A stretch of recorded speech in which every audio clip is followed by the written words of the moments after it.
ምናልባት ዛሬ የሪሚዲያል ተማሪ ነኝ ብላችሁ ተስፋ ቆርጣችሁ ሊሆን ይችላል። ግን አንድ እውነት ልንገራችሁ፣ በታሪክ ላይ ትልልቅ ለውጥ ያመጡ በጣም ታላላቅ የሚባሉ ሰዎች ትልቁ ስኬታቸው የጀመረው ከውድቀታቸው በኋላ ነው። የሪሚዲያል ሁለተኛ እድል እንደ ድጋሜ መነሻ ወይም ደግሞ እንደ ታላቅ ድል መጀመሪያ ሊሆንላችሁ ይችላል። ዛሬ ይህንን ሁለተኛ እድል ወደ ታላቅ ከፍታ ወይም ደግሞ ድል የምትቀይሩበትን አልቲሜት የሆነ ብሉፕሪንት አጋራችኋለሁ ማለት ነው። ዝግጁ ናችሁ? የመጀመሪያው ማይንድ ሺፍት ወይም ደግሞ አይምሯችን ላይ ትልቅ የሆነ የማይንድ ሴት ለውጥ ያስፈልገናል። ምክንያቱም ይህንን የሚመጣውን ቻሌንጅ ወይም ደግሞ በባለፈው ዓመት ውጤታችን ዝቅ ብሎ ነበር፣ ግን ያ አሁን ያለፈ ታሪክ ነው። አሁን ላይ አሁን አለን፣ ናው አለን፣ ፕሬዘንት አለን። ስለዚህ በፕሬዘንት ላይ መስራት አለብን። አሁን ሁልጊዜ ወርቃማ የሆነ ጊዜያችን ነው፣ ከምንም ጊዜ በላይ ማለት ነው። ስለዚህ አሁን የሚገጥማችሁን ቻሌንጅ ወይም ደግሞ ችግሮች መውደድ አለባችሁ፣ እነዚህ ችግሮች ወደ ከፍታ ስለሚያደርሷችሁ ማለት ነው። ሁለተኛው ደግሞ ዲፊት ዘ ኖይዝ ወይም ደግሞ የሚያስጨንቃችሁን ስትሬስ የሚያደርጋችሁን አትችሉም የሚሏችሁን በጣም የሰነፍ የሆኑ ድምጾችን ከእናንተ ማስወገድ አለባችሁ። እነዚህን ድምጾች አትስሙ። ምክንያቱም ከዚህ በፊት ካያችሁ ወይም ደግሞ ከሌሎች የሪሚዲያል ተማሪዎች ልምድ ከቀሰማችሁ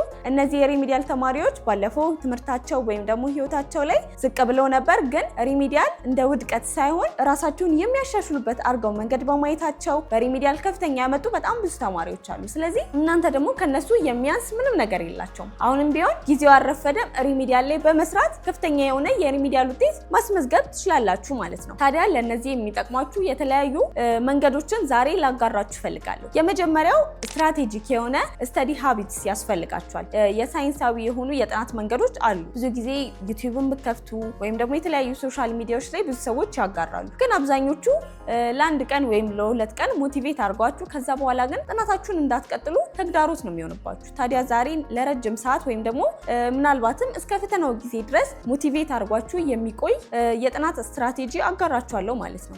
የመጀመሪያው ስንመጣ ማስተር ማድረግ ያለባችሁ ዝም ብላችሁ ሞጁሉን ማንበብ ሳይሆን ሃይ ይልድ የሆኑ ወይም ደግሞ መሰረታዊ የሆኑ ቤዚክ የሆኑ ርዕሶች ላይ ፎከስ ማድረግ አለባችሁ። ምክንያቱም በዩኒቨርሲቲ የሚሰጧችሁ እነዚህ ሞጁሎች ኮምፓስ ናቸው፣ ማለትም ለፈተናው መሪ እንደመሆን ናቸው ማለት ነው። ስለዚህ ከነዚህ ሞጁሎቻችሁ ላይ መሰረት ወይም ደግሞ ቤዚክ የሆኑ የተወሰኑ ሃይ ይልድ ወይም ደግሞ ወሳኝ የሆኑ ርዕሶችን መምረጥ አለባችሁ ስታጠኑ። ዝም ብላችሁ በደፈናው መሸምደድ ወይም ደግሞ ከጫፍ እስከ ጫፍ መጻፉን ማገላበጥ ብቻ ምንም መፍትሄ የለውም። ነገር ግን ወሳኝ የሆኑ ርዕሶችን መርጣችሁ እነሱ ላይ ፎከስ በማድረግ አንደርስታንድ ማድረግ አለባችሁ። ሌላው ደግሞ ዘ ፓወር ኦፍ ኮንሲስተንሲ የምንለው ነው፣ ወይም ደግሞ ቀጣይነት ደጋግሞ የማድረግ ኃይል ነው።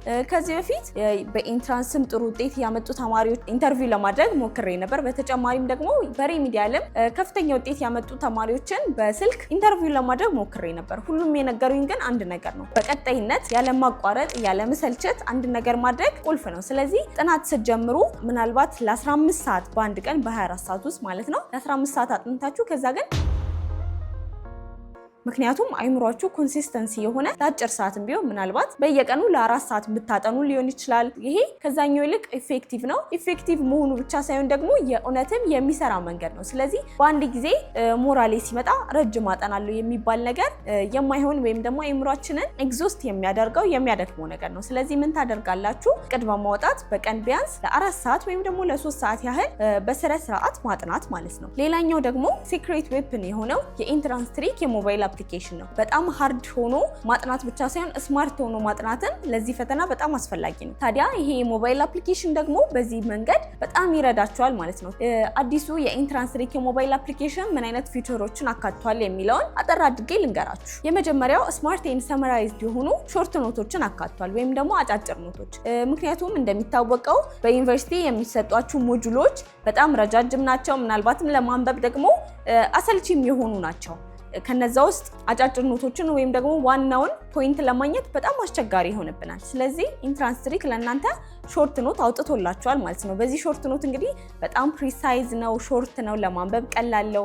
በዛው ልክ ደግሞ ዋና የሚባሉ ፖይንቶችን ተካቶበታል። በዚህ ውስጥ የተዘለለ በጣም አስፈላጊ የሆነ ምንም አይነት ፖይንት የለም ማለት ነው። ሌላኛው ደግሞ ክሊር ወይም ደግሞ በጣም ግልጽ የሆኑ የቪዲዮ ማብራሪያዎች። ታዲያ እነዚህ ቪዲዮዎችን ስትመለከቱ ከሾርት ኖቱ ጎን ለጎን አድርጋችሁ በምትመለከቱ ጊዜ ሾርት ኖቱን በጣም አንደርስታንድ እንድታደርጉት ይረዳችኋል ማለት ነው። ምክንያቱም ጥናት ማለት ምን ማለት ነው? አንደርስታንድ ማድረግ ማድረግ ነው፣ መሸምደድ አይደለም። እየተረዳን መሄድ ማለት ስለሆነ ይሄ የቪዲዮ ማብራሪያ ለእናንተ በጣም ጠቃሚ ነው ማለት ነው። ሌላው ደግሞ ላለፉት 3 ዓመታት የተሰጡ የማትሪክ ጥያቄዎችን ተካተውበታል።